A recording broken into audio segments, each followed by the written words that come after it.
Welcome to another episode of The Brand Called You, a podcast and podcast show that brings you leadership lessons, knowledge, experience, and wisdom from thousands of successful individuals from around the world. I'm your host, Ashutosh Garg, and today I'm delighted to welcome a very senior and experienced professional from the world of branding and personal branding from the UK, Sapna Pieroux. Sapna, welcome to the show.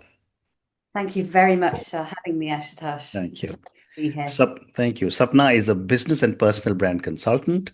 She's the founder of Inner Visions ID, and she's an author of a book titled Let's Get Visible and the Vision Process. So, Sapna, before we get into branding and personal branding, and we'll talk about your book, a few questions for you. You spent over 20 years working with major brands like Mercedes, L'Oreal, Sony Ericsson. What inspired you to transition from building brands uh, to inspire transition into building brands for entrepreneurs and SMEs? Well, yeah, 20 years in corporate. And then I met, well, it was love. That was what inspired me, right? So I met my future husband, Andy. We ended up having two children. I stayed in corporate for the first child, but then with the second child, it became too much to juggle a very demanding role with long hours and taking schmoozing clients.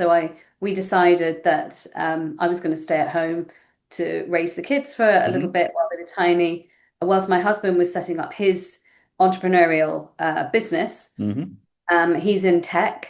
So I created the brand for him. I was trained as a graphic designer many years previously at university, and then I did a postgrad in marketing. So I created his brand was seen and held up at an entrepreneurial event by Hmm. the speaker as the gold standard. He picked up his brochure and he said, "This, guys, is the gold standard. Hmm. This is what you should be aiming for." And the short story is that Andy came home that day with 7 business cards of entrepreneurs who wanted to work with me. And they Hmm. hadn't met me. They hadn't even met me. I didn't have a website, nothing. They just saw this one brochure. So that's how my accidental business began. Um, 9 years ago, Yeah. because I suddenly realized that, oh, with my design background, my marketing background, I'd also worked in sales and marketing and advertising. I could help Hmm. these smaller businesses, entrepreneurs, and scale ups and startups to then look like a bigger company, to play Hmm. with the big boys, to look the part and feel more Hmm. confident going out there. So Hmm. that was the start. Fascinating. What a journey. You're also affectionately referred to as Super Saps. How did that nickname come about, and what does it mean to you? It's a fun nickname. My clients started calling me that because out of the vision process, it's so powerful that I can actually rebrand a business in a day. Hmm. So an entrepreneurial business. So Yeah. entrepreneurs Yeah. come and work Yeah. with me for one day and they get complete Wow. transformation. And so my clients were posting about it in a Facebook group and they'd be like, Super Saps strikes again. And it became a funny thing. And then in lockdown, I used to have, I used to be speaking on stages and things like that. And I had like red dresses because red was my Hmm. brand color. My book is red. So that's synonymous with me. And I thought, well, I can't wear red dresses when I'm at home feeding my Hmm. kids and, homeschooling them or whatever. So I pulled Hmm. out the one red thing I had in my wardrobe, which was a Wonder Woman t-shirt Hmm. which I'd bought for one of my kids' birthday parties. Hmm. And people loved it because they were saying, well, you are a bit of a, you are a Wonder Woman because you can Hmm. do this branding in a day. Hmm. So I thought, oh, I better buy more superhero t-shirts then because I was doing a lot of talks online through lockdown and it's kind of just stuck. I've now got about 8 or 9 different Supergirl superhero t-shirts. Um, and I speak in them as well. I've got like ones I wear with a red suit, and it's just become a Oh, fun amazing. nickname. When Amazing. I went through my breast cancer period in 19 in sorry in 2022, I was diagnosed with breast cancer. And 2 weeks after my mastectomy, I found out that I might need chemotherapy. Hmm. So I called my brand photographer because I had a session booked with her before I was diagnosed. and I cancelled it. And I said, look, Mm, could we have this shoot before I lose my hair? mm, To have this photo shoot. I don't know when I'm, I don't know. So we ended up doing that, and I used all the superhero t-shirts. So now they're in my brand photography. It's become bigger than me. But when I look at those photos now, I realize how strong I was because that was 2 weeks after major surgery, and I was wow. showing up like a superhero. So it has a double meaning now as well. Yeah, absolutely, absolutely. So now let's now talk about branding and personal branding, an area that you know extremely well. And my first question to you in this is that you often talk about going beyond the logo. Mhm. What does this mean in practical terms for a business? Right. So I always talk about the logo as being like the tip of the iceberg. Mm, So if you imagine the iceberg, and this is the tip at the top, is like the most visible part of your brand, right? yeah, It's yeah. the bit we can see for miles. It's the pinnacle. And Mm, that's why I think a lot of entrepreneurial businesses put a lot of importance on the logo. mm, So, but the whole of that iceberg is your brand, right? mm, Everything you can see above the water is the visual side. So that could be colors, typefaces, mm, imagery, messaging, anything, pattern, color, anything visual above the water. Below the water is what I call the brand strategy. So that's the mm, bit that's going to keep your brand stable. And with the vision process, which you've mentioned also, we start with what's below the water, which mhm, is what's unseen, and that's the brand strategy before we start taking that visible and visual. mm, So we mm. go beyond the logo because a brand is not just a set of logo, colors, Yeah. fonts. It's actually a feeling, it's Mm, an experience, it's a promise, it's what people believe about people will have loyalty to a brand. mm. And that is much more than a logo. Absolutely. Absolutely. Great response. From your experience, what are some of the common branding mistakes a lot of small businesses tend to make? Well, that is the first one actually, is that Mm, they have a business and they go, right, we need a logo. mm, And they go straight to, Fiverr or some budget site. And that's, it's okay. Some people they have to start small and it's okay to start yeah. small Mm, if that's your only option. But if you have the funds available and the resources, it's much better to get the brand created properly from the mhm, beginning because that will serve you for longer. It will mm, grow with your company. It will look more professional. It will give people more confidence in mm, your brand and your business, and that will help you make money faster. So, mm, one of the things that people will do is they do the brand on the cheap, they do the logo on the cheap, they put mm. it doesn't instill confidence in them or in their target market.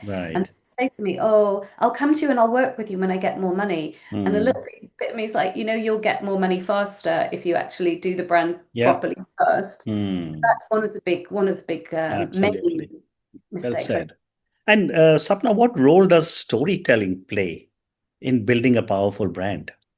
Oh, it's huge. I mean, I always ask people, kind of where has the company come from and where is it going? Because Mm, you need to kind of map out that journey. And it's not just the vision and the promise, but it's also the founder's story that helps people connect with who that founder is. mm, Every brand should have a story as mm, well. mm, And it helps people emotionally connect with a brand. And it helps people choose that brand. So mm, if you don't people buy with their heads and their hearts, right? So the head will be thinking about, well, is this product right for me? Is this service right for me? How much does it cost? But then if there's a heart-led part, it's the story, mm, it's the mm, connection with the founder or the brand. And that's where the story comes in because once you've got their hearts and minds, it mhm. becomes very difficult to choose anyone else. Right, right. And when I was reading about you and preparing for my conversation, I was fascinated to read about this thing called the secret language of six-figure brands. Tell me about this and how can companies learn this mantra? Well, that's you've done your very much done your homework. That is a presentation that I give where it digs deep into the psychology of brands. So there's Hmm. probably too much to go into right here because that's like Hmm. a 45-minute talk in itself.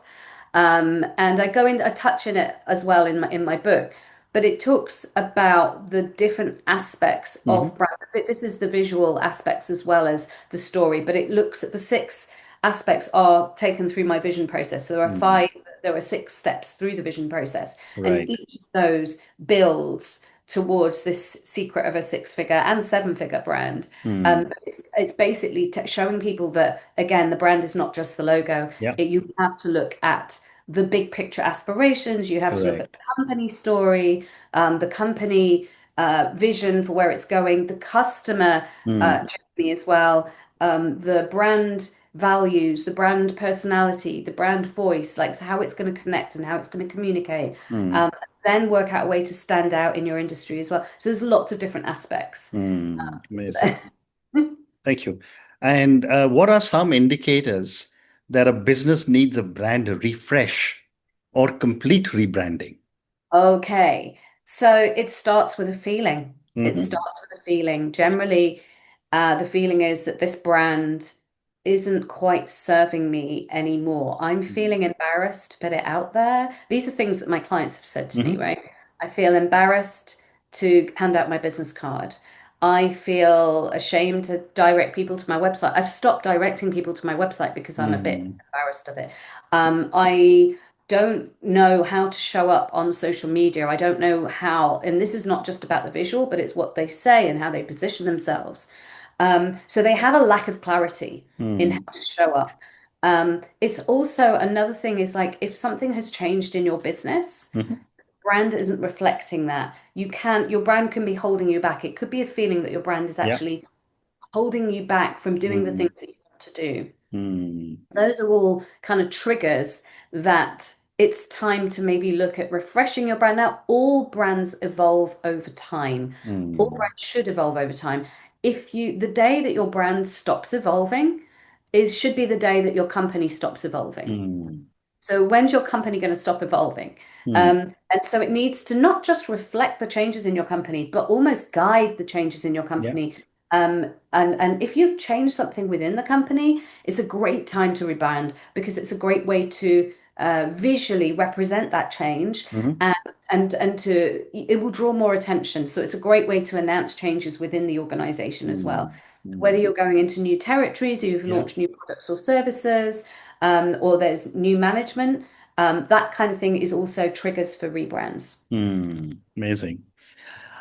Let's now move from branding to personal branding, another area that you have a lot of expertise in. You run sessions on step in your superpower. How can professionals identify their unique superpower? So step into your superpower is an actual talk that I give on stages, but I do have a an adapted version of the vision process Mm. that takes people through like I had a 6-month program which I was running as a group program, taking people through these aspects. Mm. Uh, again, sorry, can you just tell me what the question was again about I professional? said you run sessions Yeah, on step in your superpower. yeah. What was the second part? How can professionals identify their unique superpower? Right. Okay. So I guess it's the thing. What I when I work with my clients, it's the thing that people are always saying you're brilliant Mm. at, that your clients are telling you you're brilliant at. Yeah. That is quite often your superpower, and it's difficult for people to see it in themselves. Mm.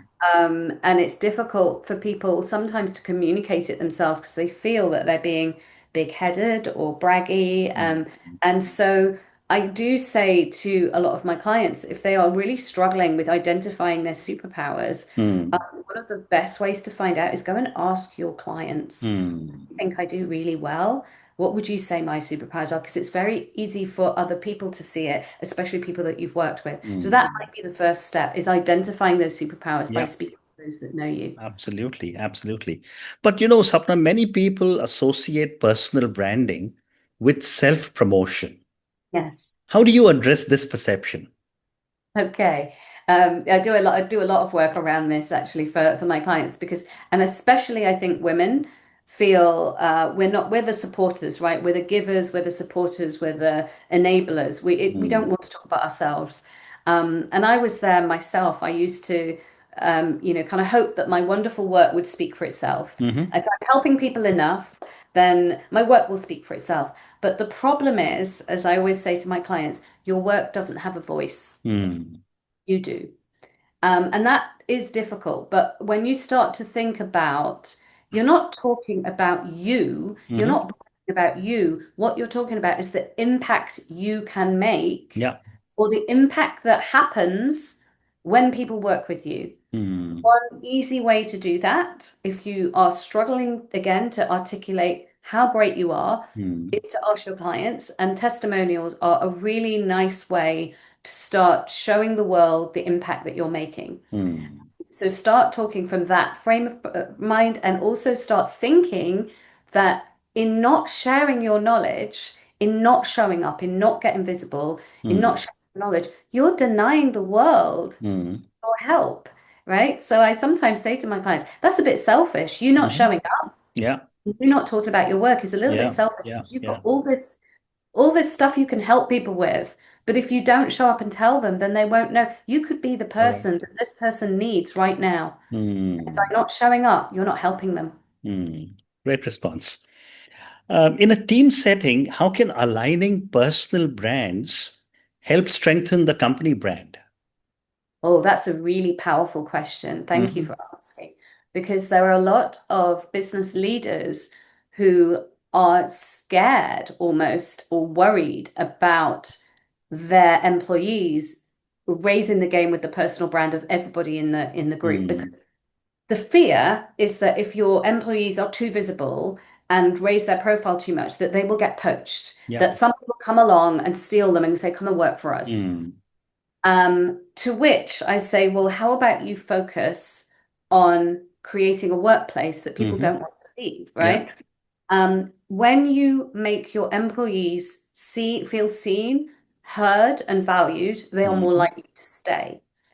Also, when they're on LinkedIn, say, as a platform, Mm-hmm. people interact with personal profiles roughly, I think it's 27, 28 times more Mm-hmm. than company pages.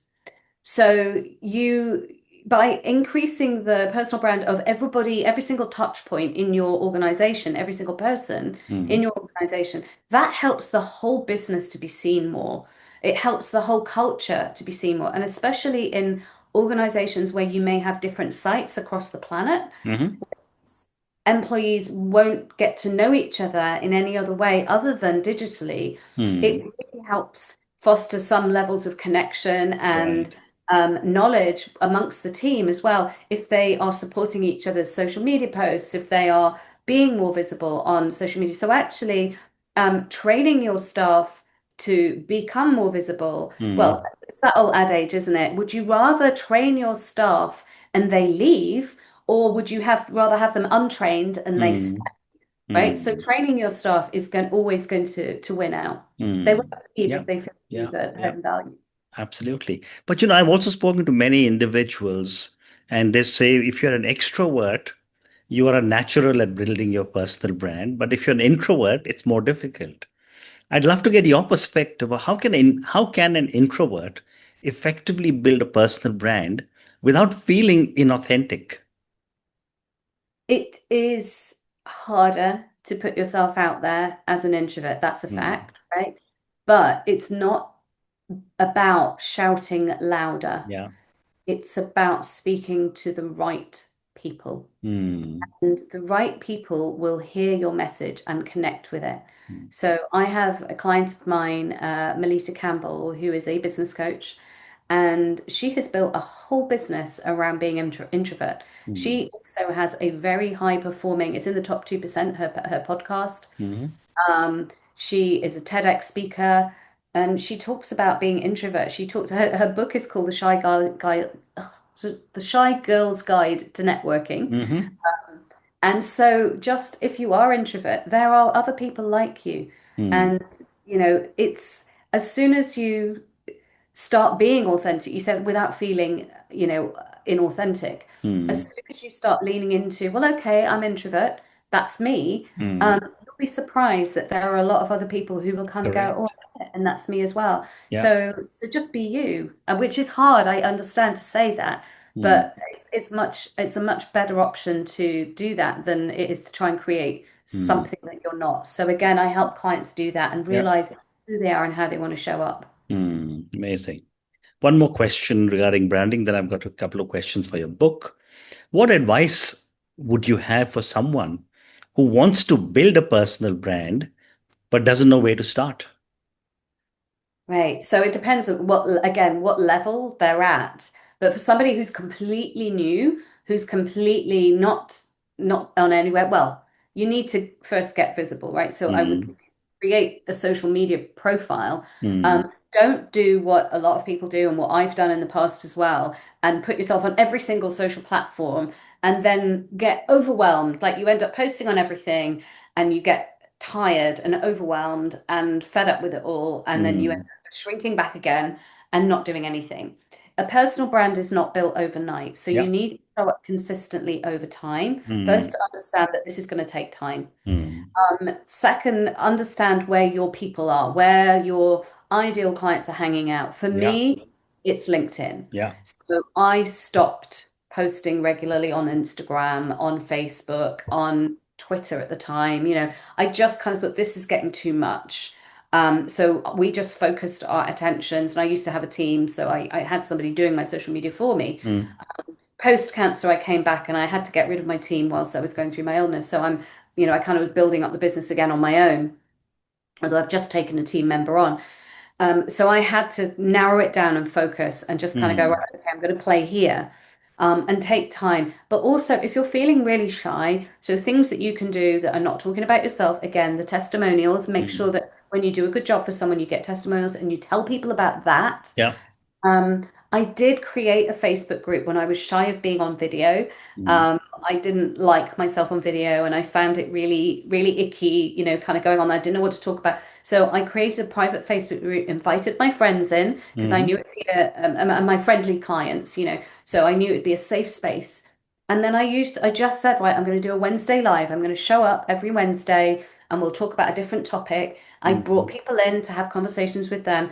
And that helped me get more confident, mm. of being on video because I knew it's a closed space in a group, and I wasn't going to get like attacked by critics or trolled or anything like that. Yeah. Now I'm confident enough to show up on LinkedIn, to put things out on YouTube. Mm. But it start small, but just start.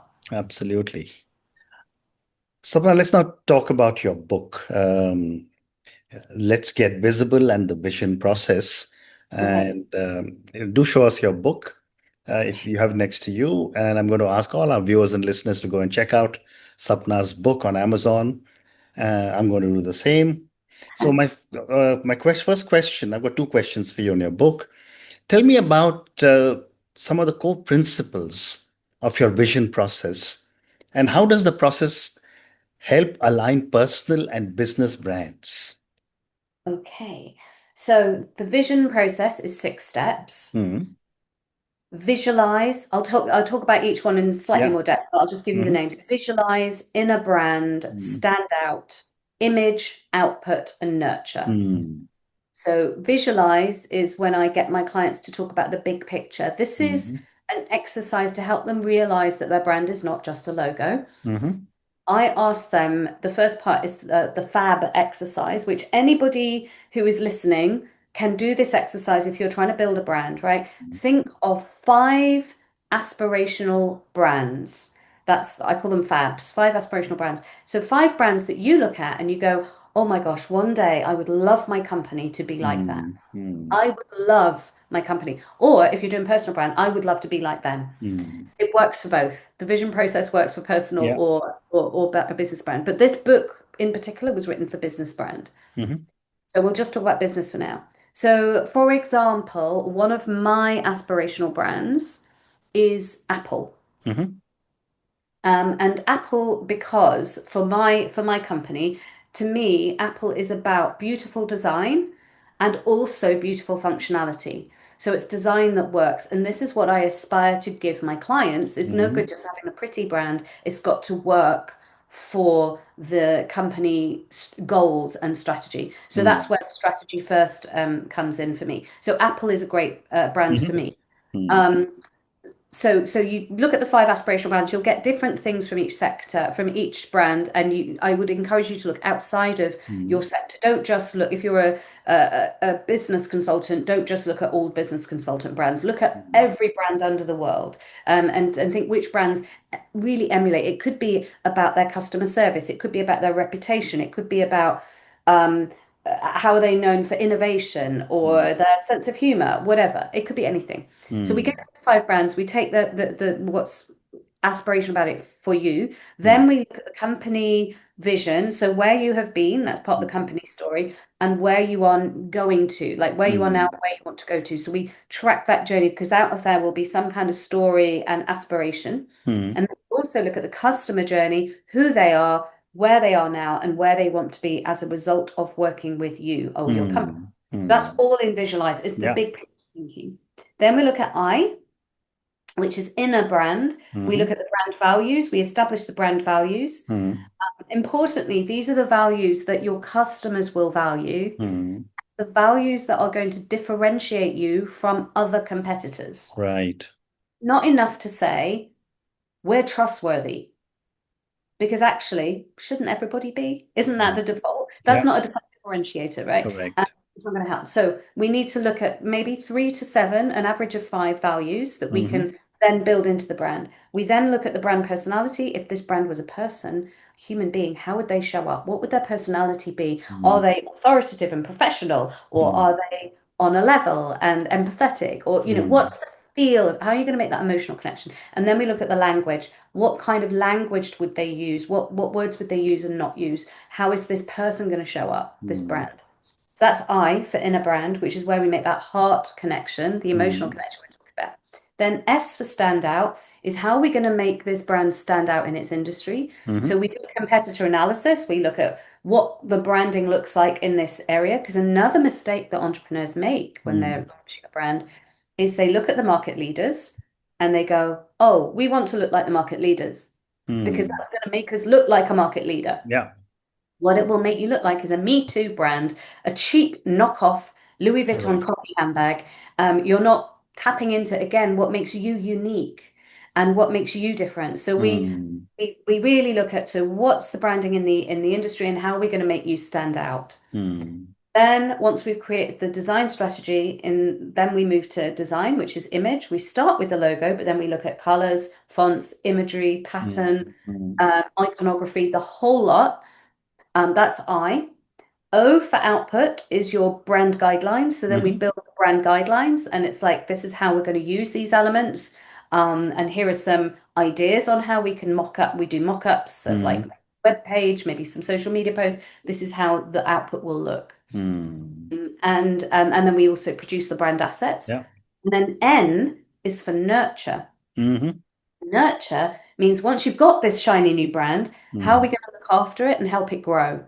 So mm, it's about creating those brand assets, but also it's about maintaining consistency, because another mistake that entrepreneurs will make is they get bored with their brand after a few months of using it 24/7 and mm, they go, oh, I'm just going to add another color in here, mm.